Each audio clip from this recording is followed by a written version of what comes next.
우리가 잘 아시겠지만 마태복음 5장, 6장, 10장을 산상설교라고 했잖아요.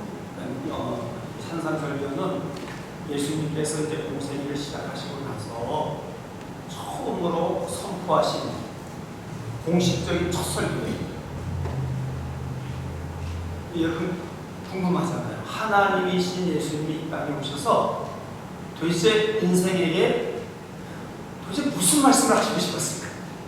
성경 66권이 엄청 두껍잖아요. 그 많은 말씀 가운데 도대체 첫 메시지로 무슨 말씀을 우리에게 주고 싶었을까? 이게 참 궁금한 거예요. 궁금하지 않으세요? 오늘 궁금하시면 집에 가서 읽어보세요. 도대체 우리에게 주신 메시지가 뭘까? 수없이 산상설교 들었는데 다시 한번 여러분 깊이 묵상했으면 좋겠어요. 근데 우리가 이 산상설교에서 주님 주신 메시지를 잘 우리가 이해하려면은 먼저 무엇을 우리가 알아야 되냐면 예수님께서 이 말씀을 누구를 대상으로 해서 선포하시는가 중요해요. 우리가 생각할 때는 예수님이 땅에 오셨으니까 영혼과 제가 만드는 것이 그 명령이잖아요.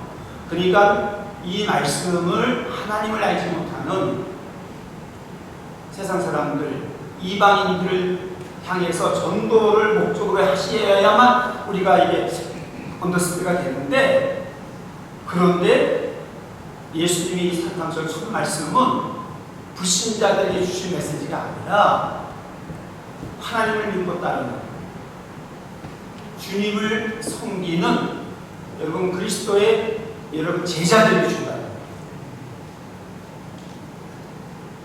그게 여러분 굉장히 중요해요. 왜 그러셨을까? 여러분 예수님께서 믿는 자들을 여러분 우선하잖아요. 믿는 자들이 이 땅에서 어떻게 살아가야 될지를 가르쳐 주십시오. 너희들이 정말 은혜로 구원받은 하나님의 백성이라고 한다면 너희들이 하나님의 백성으로서 이러이러한 삶을 살아야 된다. 진짜 네가 하나님의 자녀냐?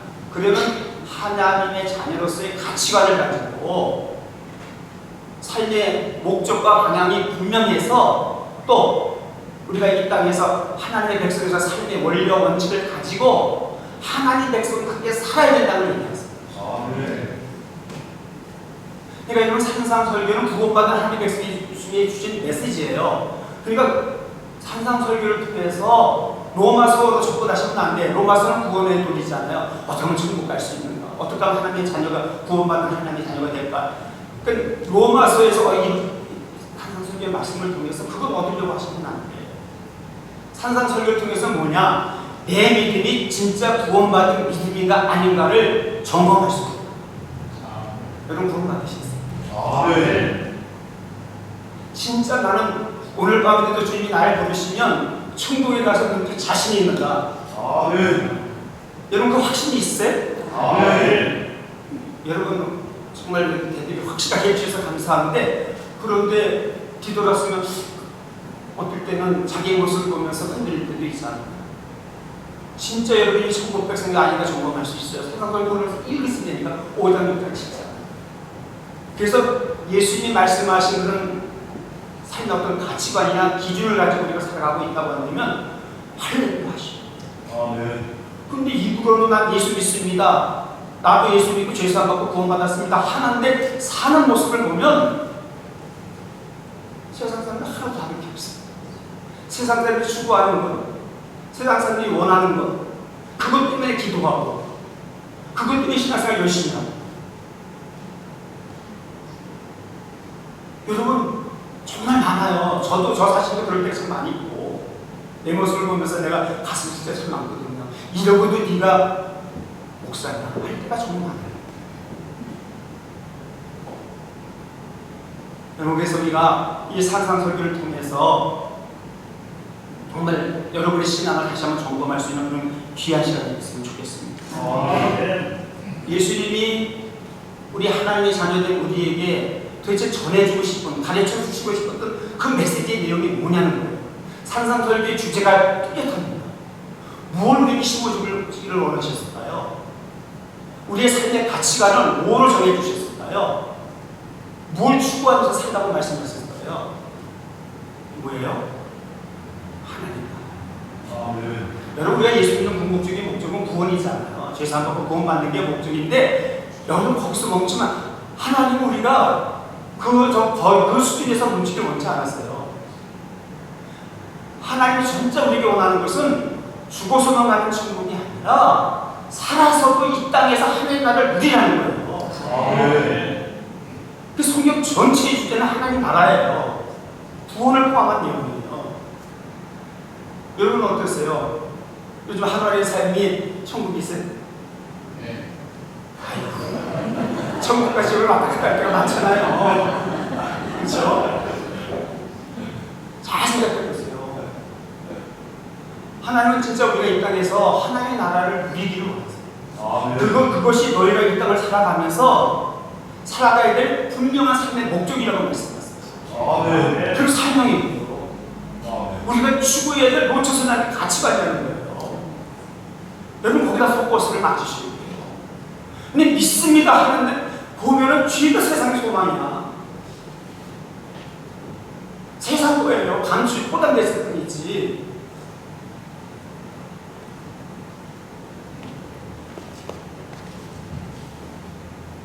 또 한 가지가 있어요. 그게 뭐냐, 하나님의 나라와 더불어서 주님이 우리에게 정말 가르쳐 주시고 싶은 것은 하나님의 의예요. 하나님의 의. 여기다 설명하겠지만 하나님의 의란 말이 어떻게 여러분 마음속에 딱 정의가 내려지지 않죠. 아는 것 같은데 물어봐도 대답하라고 잘 못해요. 굉장히 어려운 거예요. 하나님의 의란 단어는 제가 신학교 6개월 공부했어요. 라이처스에서 이거 하나 가지고 하나님의 의, 뭐 쉽게 얘기하면 말씀드리지만 하나님의 의는 하나님의 기준이에요. 기준. 여러분의 기준이 있고 하나님의 기준이 있잖아요. 그 하나님의 기준에 맞춰서 살아가는 거예요. 좀 더 다른 말로 하면 하나님과의 올바른 관계 속에서 나오는 옳은 행위예요. 의자가 옳은 의자 있잖아요. 옳은 의자. 하나님 모시기에 올바른 행위, 올바른 삶의 모습, 그게 의자. 그거를 얘기하시죠. 너희들이 이 땅을 살아갈 때 하나님의 의를 구하라는 거예요. 하나님의 백성처럼 살라는 거예요. 그 두 가지예요. 그래서 산상설교의 여러분들 이 시간 지내면서 꼭 기억하시기 원해. 산상설교의 핵심 주제는 하나님이신 예수님이 우리에게 정말 원하셨던 메시지는 하나님의 나라와 의라는 것을 보셨으나 거기 오늘 본문 기록되어 있잖아요. 그리고 우리 본문 33절 너무 잘 아는 말씀이죠. 제가 한번 다시 읽을게요. 33절 제가 메시지를 먼저 보냈는데 좀 스킵하셔야 될 거예요. 중간쯤 나옵니다. 그런데 너희는 먼저 그의 나라와 그의 의를 구하라. 그리하면 이 모든 것을 더하시리라. 우리가 이 땅에서 천국 백성으로서 진짜 하나님이 기뻐하시는 원하시는 삶을 살기 위해서는 먼저 그의 나라와 의를 구해야 할 것을 우리에게 분명하게 말씀하셨습니다. 너희는 먼저 그의 나라와 그의 의를 구하라. 수많은 설교에서 여러분 들으셨습니다. 교회 주보를 보면 그의 나라와 구하라는 의를 구하라는 게 교회가 쓰는 교회가 엄청 많습니다. 찬양 가사도 말할 것도 없고. 만약에 여러분이 성경 가운데서 한 말씀을 갖다가 여러분의 저항명으로 붙들려고 되면 이 마태복음 6장 33절의 말씀을 붙드는 사람 엄청나게 많습니다. 이 말씀 하나 붙들고 살려고 했어요. 문제는 그 말씀의 참된 뜻을 아는 사람은 많지 않아요. 그래서 사탄의 변화가 나옵니다. 근데 중요한 것은요, 여러분, 왜 예수님께서 마태복음 6장 33절 너희는 먼저 그의 나라와 의를 구하라 이 말씀을 하셨는가 하는 게 중요해요. 왜 예수님은 이 말씀을 하셨는가? 왜 이 말씀을 하셨을까요? 예수님이 제자들을 보니까 은혜로 구원받아 하나님의 자녀예요. 그런데 사는 모습을 보니까 하나도 행복하지 않아요. 하나도 있는 사람이 많지가 않아요. 그래서 안타까우셔서 하신 말씀이 저 33절의 말씀이에요.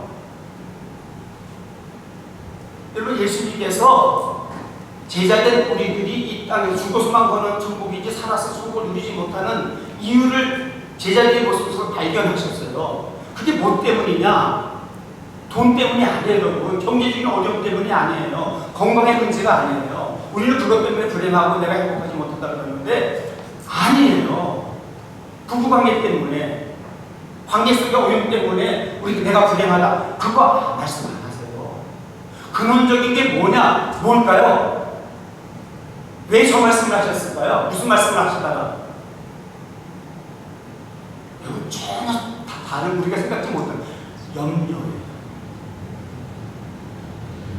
염려, 걱정, 이게 무시무시한 거예요. 그래서 오늘 제목을 염려의 정체라는 말을 붙였잖아요. 하나님 나와야 염려의 정체. 이 말씀을 저희가 계속 설교 말씀 부탁이 들었는데 제가 금년에 한 번도 안 했어요. 내가 쉬는 시간 갖다가 안 하다가 이제 들어와서 계속 한두 달 동안 산책하면서 계속 하나님 무슨 말씀을 증거해야 될까 하다가 진짜 2달 이상 적어 제가 산책 1시간씩 하잖아요. 2주 5번 하면서 받은 말씀이에요. 제 나름대로는 기도하면서 받은 말씀. 여러분, 우리가 천국 백성인데 죽어서 망하는 천국, 이 땅에서 천국을 누리지 못하는 이유가 뭐라고요? 돈이 아니라는 거 아시겠어요? 염려의 문제예요. 염려, 근심, 걱정 때문에 우리는 하나님의 주신 복을 누리지 못하는 거예요. 제가 그래서 마태복음 5장 6장 7장 상상설교 절수를 왔어요. 111절이에요. 111절로 주님 말씀하셨는데 그 중에 10절, 그러니까 10분의 1이 11분의 1이 염려에 대한 메시지예요. 예수님이 10가지 주제를 가지고 설교하셨던 건데 그 중에 하나가 염려에 대한 메시지예요. 그만큼 여러분이 염려에 대해서 예수님 걱정하세요. 자, 보세요. 얼마나 강조하시나. 우리가 오늘 시간 때문에 짧게 읽었지만 25절부터 시작해요. 25절부터 기초 좀 보세요. 그러므로 내가 너희에게 이르노니 무엇을 먹을까 무엇을 마실까 몸을 위하여 무엇을 줄까 염려하지 말라. 목숨이 음식보다 중하지 아니하며 몸이 의복보다 중하지 아니하냐. 이렇게 말씀합니다. 염려하지 말라고. 먹을 거, 입을 거 이런 것도 걱정하지 말라 말씀하셨어요. 31절 32절 보세요. 또 이렇게 반복해서 말씀하세요. 그러므로 염려하여 이르기를 무엇을 먹을까 무엇을 마실까 무엇을 입을까 하지 말라. 이는 다 이방인들이 구하는 것이라는 거예요. 이방인이 누구예요? 하나님 알지 못하는 사람들. 그 사람들이 세상 사람들의 삶의 방식이지 절대로 염려는 그리스도인 하나님의 자녀들의 삶의 방식, 루틴이 아니라는 거예요.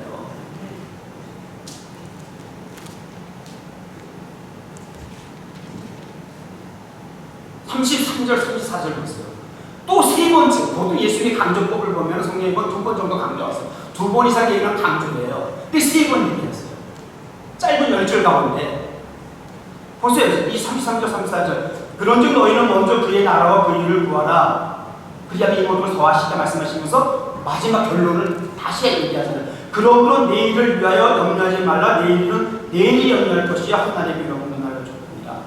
그러니까 우리가 그렇게 중요하다고 생각하는 그의 나라와 의를 구하라는 이 메시지는 염려라는 설교를 하시면서 중간에 띄워놓으신 거예요.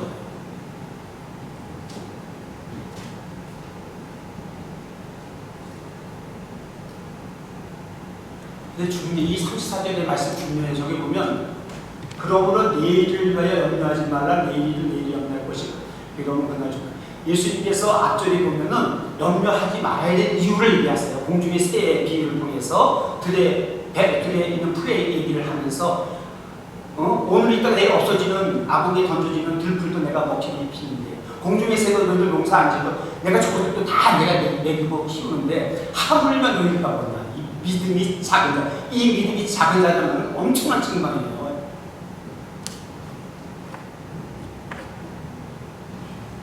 그러면서 34절에서 그러니까 염려를 해서는 안 되는 여러분이 이미 아시잖아요. 염려는 무익하다는 거예요. 염려는 비생산성이라는 거예요. 아무 열매도 맺지 못해요. 여러분 밤새 고민하면서 어떤 문제를 만났을 때 밤새 염려해보세요. 고민해보시라고요. 성경은 절대 답을 얻지 못한다는 얘기예요. 근데 34절 말씀 진짜 중요해요, 여러분. 근데 34절에 한 가지 염려해서는 안 되는 이걸 또 말씀하는 게 뭐냐면 내일을 위하여 염려하지 말라는 말씀입니다. 이 말씀은 무슨 얘기예요? 인간이 하는 모든 고민, 걱정, 근심은 내일, 미래를 위한 염려라는 거예요. 여러분 아세요? 여러분이 지금 가지고 나온 지도 제목 다 있잖아요. 염려, 근심, 걱정 다 있을 텐데 잘 생각해 보세요. 여러분의 걱정, 근심이 다 미래에 대한 거 아니에요? 내일에 대한 거, 근심. 하나님이 우리 인간을 지으실 때 우리는 과거, 현재, 미래 하나님의 오해만 형상으로 지음을 받았으니까 그것을 여러분 그 시간 속에 살도록 만드셨어요. 그런데 내일을 위해서 염려하지 말라 말씀하세요. 왜요? 내일이라는 시간은 저와 여러분의 시간이 아니에요. 그건 하나님의 시간이에요. 하나님의 영역에 미래는 하나님께 속한 거예요. 하나님 주권 속에 있는 거예요. 그럼 내일을 위해서 너희들이 우리는 미래를 예측할 수 없는 존재잖아요. 그러니까 너희들이 미래에 너희가 앞으로 될 일을 가지고서 고민하지 말라는 거예요. 네가 아무리 고민해봐도 너 그거 해결하지 못한다는 거예요. 여러분 우리가 지금 설교 끝나고 교회 문을 나가면서 무슨 일을 당할지 알아요? 10분의 1도 여러분 모르죠. Nobody knows. 아무도 몰라요. 그래서 내일을 염려하면 안 된다는 거예요. 여러분 우리 가운데 과거에 지나간 일을 가지고 고민한 사람 봤어요? 아무리 과거에 내게 상처가 있고 아픔이 있고 고통스러운 시간이 있다 할지라도 그것 때문에 걱정해요? 염려한 사람 봤어요? 없어요. 혹시 있다면 정신과 병원을 가보셔야 돼요. 문제 있는 거예요. 미래의 일이지. 그게 여러분 그래서 동물은 내일 일에 대해서 미래에 대해서 고민해야 해요. 여러분 동물은 미래에 대해서 걱정하지 않아요. 그래서 어떤 면에서 보면은요 동물이 인간보다 훨씬 더 행복하다고 볼 수 있어요. 염려 근심 걱정해서 자유하니까. 그렇다고 여러분 또 그걸 원하시지 말고. 그래서 여러분 미래의 불확실성 때문에 인간은 항상 불안한 거예요. 근데 그 주님은 미래는 내 거니까 나의 시간이니까 그래서 그거 고민할 필요가 없다는 거예요. 그래서 염려하지 말라는 말씀이었어요. 네. 왜요? 우리는 미래를 알 수 없는 존재이기 다시 말해서 미래는 하나님의 시간이에요. 만약 우리 가운데 미래를 예측할 수 있는 사람이 있다고 하면 그 사람은 하나님의 수준이잖아요. 그 사람은 평안할 거예요. 미래는 아닐까? 피해서 가면 되잖아요. 근데 여러분 세상이 아무리 발달하고 요즘 뭐 AI 시대라고 그러잖아요. 난 지난 얼마 전인가 누가 앞으로 내 20년 후의 모습을 목사님 사진으로 볼 수 있다는 거예요. AI 컴퓨터도 누군가요? 내 20년 후의 모습이 나오는데 징그러워서 못 보겠어. 여러분 한번 집에 가서 한번 해보세요. 20년 후 여러분의 모습. 어저께는 한국에 있는 동생들이 나한테 카톡을 보는데 AI인데 자기가 몇 살을 여기서 살 수 있는 걸 예측할 수 있는 프로그램이 또 나왔어요. 여러 문의가 있는데 그 질문에 답을 하면 그걸 가지고서 너 당신 친구는 난 112세다 이렇게 나왔다더라고요. 여러분 그런 시대에 우리가 살고 있잖아요. 상상을 초월하는 시대. 여러분 아무리 과학이 발달해도 여러분 우리 주변에 전자기와 무당은 끊어지지 않습니다. AI 시대가 본격적으로 시작되면 세 가지 직업이 남는다고 그러죠. 뭐가 남아요? 건축가, 컨스트럭션 하는 사람들, 그 다음에 교육가, 가르치는 사람들, 세 번째가 간호신 분을 우리 조양지사를 수임하셨어요. 간호사는 안 없어지고 의사는 없어지고 변호사도 없어요. 회계사도 제일 먼저 없어지는데 간호사는 존재해요. 그게 또 한 가지 있어요. 무당 정치는 사람은 안 없어져요. 왜요? 인간은 미래된 불안, 염려를 가지고 있기 때문에 그 사람들 존재하는 거예요. 그래서 여러분, 그러다 보니까 한 가지 내일을 염려하지 말라 해서 우리가 또 하나 붙들어야 될 게 있어요. 그게 뭐냐면 이 말을 오해해서는 안 돼요. 내일을 주님께서 염려하지 말라 그랬지 내일을 준비하지 말라고 하신 얘기는 아니에요. 내일을 여러분을 위해서 계획하지 말라, 내일을 위해서 여러분 노력하지 말라, 이런 얘기가 아닙니다. 여러분, 우리 가운데 누가 더 많이 내일 미래에 대해서 여러분 염려를 많이 할까요? 잘 생각해보세요. 시험을 앞에 놔두고 시험 공부 열심히 하는 학생이 여러분 염려를 많이 할까요? 공부 하나도 안 하는 학생이 더 염려를 할까요? 공부 안 하는 학생이 훨씬 염려가 많은 거예요. 그러니까 여러분 열심히 미래에 대해서 기도하면서 준비하셔야 돼요. 계획도 잘 세우시고 추계적인 노력을 다 하셔야 돼요. 이 내일을 위해서 염려하지 말라는 속에 또 한 가지 의미가 있는데 그게 뭐냐면 잘 준비하고 계획도 세우고 노력도 하고 최선을 했지만 오늘 일에 충실하는 거예요. 오늘 일에 충실한 사람이 염려가 많을까요? 안 한 사람이 많을까요? 아니잖아요. 오늘 일에 열심히 산 사람이 염려가 훨씬 적어요. 그러나 그럼에도 불구하고 아무리 노력하고 계획을 세워도 미래는 하나님의 손에 달려있는 거기 때문에 그에도 염려는 안 돼요.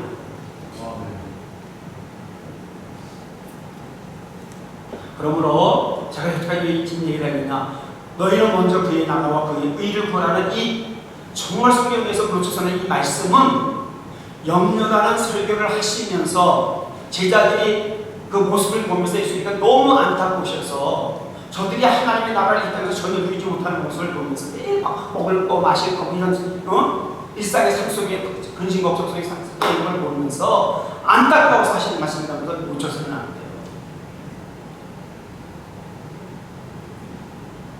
그래서 예수님 뭐라고 말씀하시는 거예요? 그 앞쪽 25절부터 34절까지 말씀 속에서 하나님의 자녀에게 있어서 염려와 걱정은 허락되지 않는다. 허락하지 않으셨어요. 염려와 걱정은 하나님을 알지 못하는 이방인들의 삶의 방식이지 하나님의 백성들의 삶의 방식이 되어서는 안 된다. 혹시 여러분 자기 인사가 또 염려인 사람도 있더라고요. 아니 조금만 문제가 생기면 그냥 염려 속에 빠지는 것 정말 위험해요. 여러분의 인생을 정말 불행하게 만드는 요소라는 거 아시죠? 여러분 염려와 걱정은 우리가 생각하는 감정적인 요소잖아요. 단순한 감정적인 요소가 아니라는 거 아시는데 왜 염려가 무서운지일까요? 염려는 하나님이 나의 아버지가 되신다는 사실을 인정하는 거예요. 하나님이 나의 아버지가 되시고 내가 그분의 사랑받는 자녀라는 사실을 여러분 믿지 못합니다. 여러분이 진짜 전지에 전능하신 하나님, 창조주 하나님, 여러분 능력이 능치 못할 힘이 없는 그 하나님이 진짜 나의 아버지가 되시고 내가 그분의 사랑받는 자녀라고 난 확신이 있다고 한다면 문제를 만났을 때 여러분 진짜 염려하겠어요? 염려하지 않습니다. 예수님 공중의 새를 먹이시고 아까 말씀드렸지만 들의 풀도 입히신 하나님께서 하물며 그의 모양과 형상대로 또 자기 독생자 아들까지 십자가에 내어주시면서까지 살리신 우리를 어떻게 하나님께서 책임지지 않겠느냐. 그러니까 염려하지 말라는 거예요. 그러니까 우리가 염려, 근심, 걱정이 들어왔다는 것은 다른 말로 표현하면 난 하나님 앞에서 자녀가 하나님 앞에 고아된 존재야, 버려진 존재야. 하나님 좋으신 분이지만 내 아버지는 아니고 옆집 아저씨 같은 분이야. 이런 개념을 갖고 사니까 실제로 문제를 만났을 때 여러분 염려, 근심에서 벗어날 수 없어요. 여러분 염려한다고 절대로 문제가 해결되지 않습니다. 마음속에 새기시면 돼요. 오히려 염려는 진짜예요. 우리의 건강을 해치고 우리 정신의 문제를 가져다 줘서 내 인생을 망가뜨리는 걸 아십니다. 많은 사람들이 여러분 일 열심히 해서 과로로 죽는 것이 아니라 성경에 오늘 패턴을 보게 되면 과로로 죽는 게 아니라 염려로 죽는 거예요. 염려 때문에 스트레스 생기고 제가 이 하트에 문제가 생겨서 이 스탠스 시술을 했잖아요. 시술하고 나서 병원에 갔더니 스페셜리스트가 이제 저한테 교육을 시키는데 마침 두 사람의 젊은이가 제가 지금 기억에 1m 90이 되는 두 사람이 잘생겼어. 진짜 나는 무슨 무비스타인 줄 알았어요. 두 젊은이가 같이 그거 나오는 거예요. 그랬더니 그 스페셜리스트가 저한테 내가 목사인 걸 알거든요. 했었죠. 저 사람들이 무슨 수술은 바이패스. 여러분 무서운 수술이잖아요. 신장 이동 가슴 연구 수술인데. 그래서 아니 젊은 사람들이 무슨 콜레스테롤이 그렇게 많다면서 내가 심장 수술을 했냐 했더니 여러분 알려주세요. 그 사람들은 콜레스테롤 건강의 문제가 아니라 스트레스 너무 많이 받아가지고 혈관이 그게 무슨 영향을 주나 봐요. 염려근심 걱정 아니에요? 여러분 염려근심 걱정을 쉽게 생각하시면 안 돼요. 염려가 들어온 순간 여러분 우리 안에 하나님이 주신 기쁨, 천국에 주신 하나님 주신 평안 이런 다 사라져요. 그래서 결국은 몸 망가지고 정신에 문제 생기고 신앙까지 무너져. 그래서 걱정은요 하나님께서 금지하신 주. 오늘 다른 거 다 하면서 염려 근심 걱정을 내가 오늘 이 시간에 읽었던 내가 오늘에도 끊어버리겠다. 여러분 작정하시기 바랍니다. 결단하셔야 돼요. 다른 싸움하지 마시고 염려 근심 걱정을 위해서 싸움하세요. 여러분 우리가 그래서 염려가 언제 들어오냐? 아까 말씀드렸죠. 하나님에 대한 신뢰가 들어오죠. 하나님에 대한 믿음이 식어질 때, 우리의 믿음이 식어질 때 염려가 그러니까 여러분이 염려근심 막 들어오기 시작하는데 절제가 안 되면은 내가 하나님과의 관계 속에 문제가 있구나 라고 생각하시고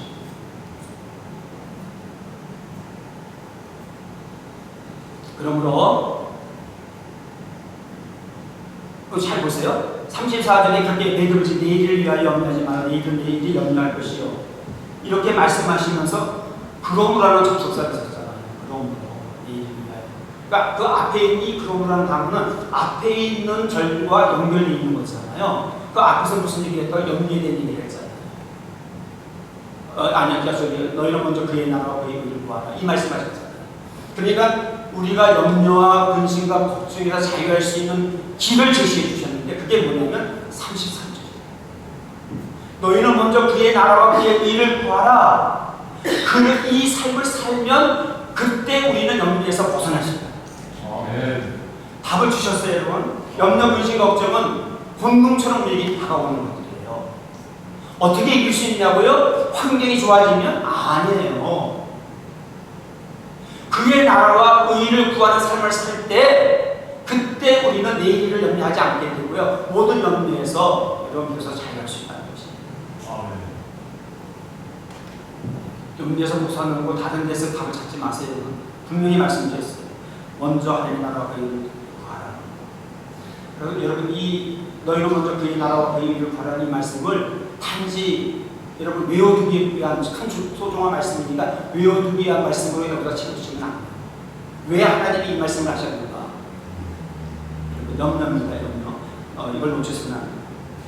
자, 너희는 먼저 그의 나라와 그의 의를 구하라. 그러면 너희가 염려로부터 자유할 것이다 말씀하셨는데 그러면 여러분 먼저라는 말이 중요하죠. 여러분이 기도할 때 제일 먼저 뭘 기도하세요? 생각해 보세요. 여러분이 기도할 때 여러분이 제일 먼저 구하는 건 뭐예요? 자기가 아실 거예요. 하나님의 나라 구하세요. 하나님 오늘도 내 삶 가운데 오늘 하루를 시작하는데 내 삶 가운데 하나님의 나라가 임하기를 원합니다. 우리 가정에 하나님의 나라가 임하기를 원합니다. 내 자녀의 삶 가운데 하나님의 나라가 임하기를 원합니다. 하나님의 의의를 여러분 구하는 그런 삶을 살기를 원합니다. 하나님 오늘도 세상에서 살 때 내 식대로 살게 하지 않게 하시고 하나님의 식대로 하나님의 말씀대로 살게 해주십시오. 이 기도가 나왔어요. 이 기도가 나오십니다. 믿음은 훈련이에요. 훈련하시고 의도적으로도 이런 훈련하시고 먼저 그의 나라 그의 의를 이룩하는 굉장히 이거 가지고도 몇 시간 설교를 해야 되는데 다 할 수 없잖아요. 다 잘 테니까. 그래서 하나님 먼저 그의 나라라고 하는 뜻은 뭡니까? 그의 나라는 하나님의 나라잖아요. 하나님의 나라가 뭐예요? 여러분은 하나님의 나라 하면 어떤 생각이 들었어요? 천국이죠. 죽으면 가는 거. 근데 예수님 말씀하시는 여러분 그의 나라, 하나님의 나라는 죽어서만 가는 것이 아니에요. 어떤 면 그런 장수적인 개념이 아니라 통치적인 살아시잖아요. 다시 말해서 하나님의 나라는 언제 하나님의 나라가 임하느냐? 하나님이 나의 인생, 내 인생의 왕이 되셔서 그분이 나를 다스릴 때, 통치하는 게 통치의 개념이잖아요. 하나님이 통치하시는 영역이 나라가 하나님의 나라. 그리고 여러분이 하나님의 나라를 구하는 삶을 살려면 제일 먼저 해야 될 게 있어요. 그게 뭐예요? 여러분의 인생의 주인이 바뀌셔야 돼요.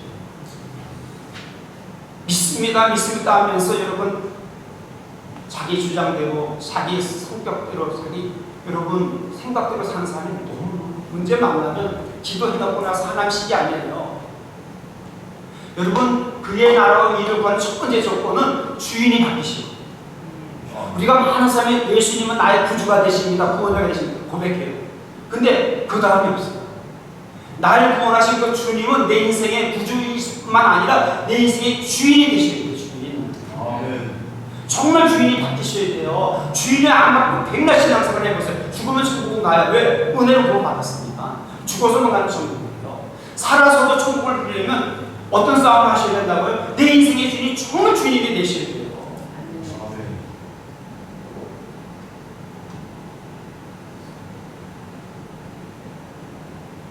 여러분 이 싸움에서 승리해야 하나님이 나를 통치하기 시작하시잖아요.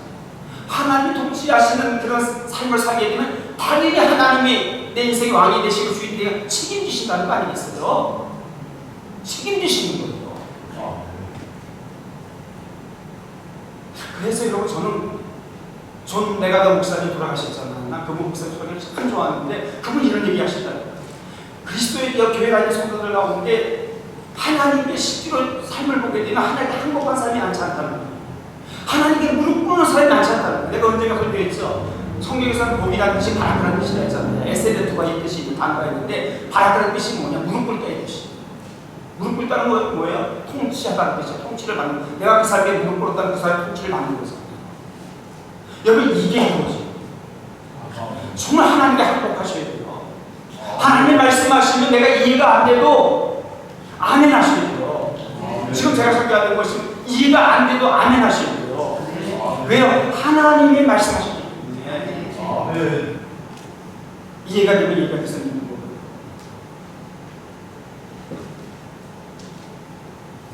그래서 우리가 하나님의 나라를 우리 사건의 경험을 해보면 어떻게 되냐? 일상의 작은 것에서부터 하나님의 통치를 받는 거예요. 하나님 하시에 순종하셔야 돼요. 여러분 하나님이 내 인생의 왕이라고 얘기하고 주인이라고 얘기하면서 문제를 만나면 기도 한 번도 안 하는 사람이 있어요. 하나님께 묻지를 않아요. 그럼 말이 돼요? 하나님이 왕이시면서 내 인생의 주인이 되시면서 근데 문제를 만나는데 기도의 자리에 안 나와요. 기도하지 않아요. 기도의 자리에 나오더라도 자기 문제만 갖고 얘기해요.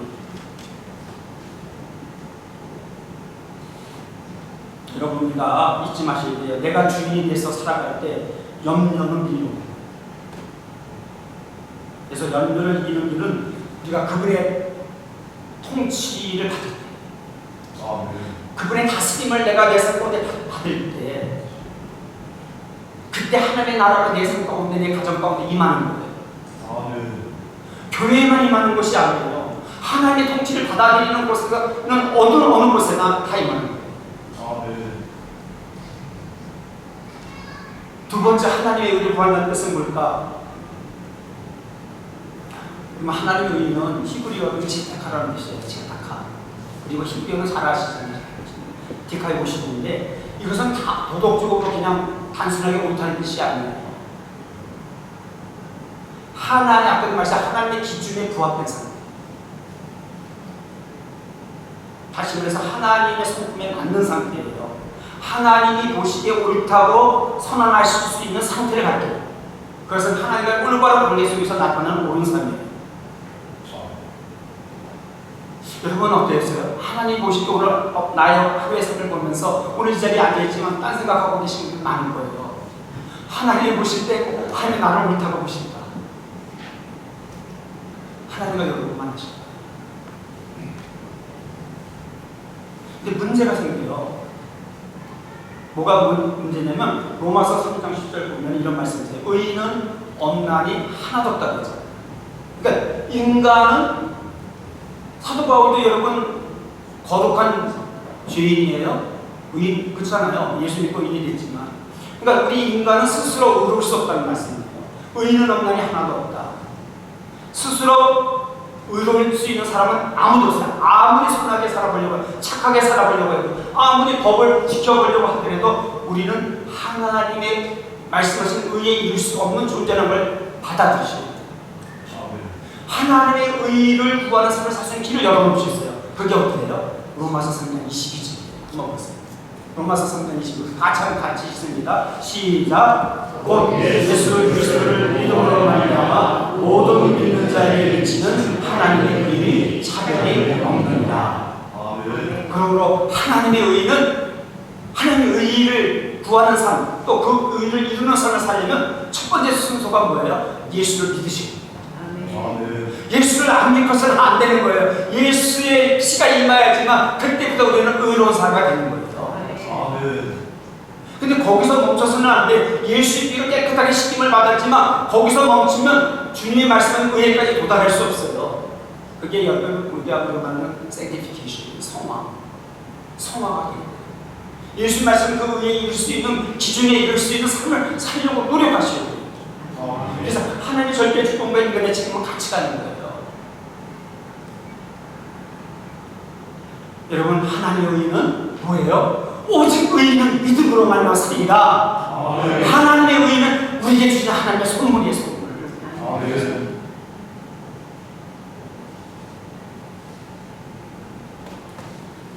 여러분 이 하나님이 보실 때 하나님이 기뻐하시는 삶 사시고, 무슨 일을 행할 때마다 여러분의 삶의 기준이 이것이 내게 돈이 되느냐, 이게 나에게 유익이 되느냐, 손해가 되느냐, 이게 기준되면 안 돼요.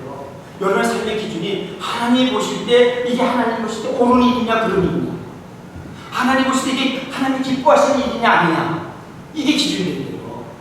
이게 하나님의 의를 이룰 수 있는 일이냐 아니냐를 보셔야 돼요. 그런 삶을 살게 돼서 늘 내 생각을 내려놓고 하나님의 기준에 맞추어서 살려고 하는 그 여러분 믿음을 가지고 있다고 한다면 하나님 우리에게 너희들이 근심 걱정 염려에서 자유할 수 있다. 왜? 내가 책임진다. 너희는 먼저 그의 나라 그의 일을 구하라. 그 다음에 나무 너무 좋아하잖아요. 그래야 내가 이 모든 것을 더하시리라. 뭐예요? 하나님이 약속하셨어요. 너희가 삶의 우선순위를 그의 나라와 일을 구하는, 먼저 하나님 나라를 구하고 하나님 나라의 초점을 맞추고 하나님의 소망을 갖고 살고 하나님의 의를 가지고 기준을 가지고 살게 되면 너희 먹을 것, 마실 것, 입을 것, 너희들 삶에 필요한 것도 내가 다 책임진다는 뜻이잖아요. 하나님 그냥 주신다고 그러는데 그냥 우리에게 주신다는 걸 갖고 그걸 갖다 목적으로 삼고 쫓아가는 사람이 있어요.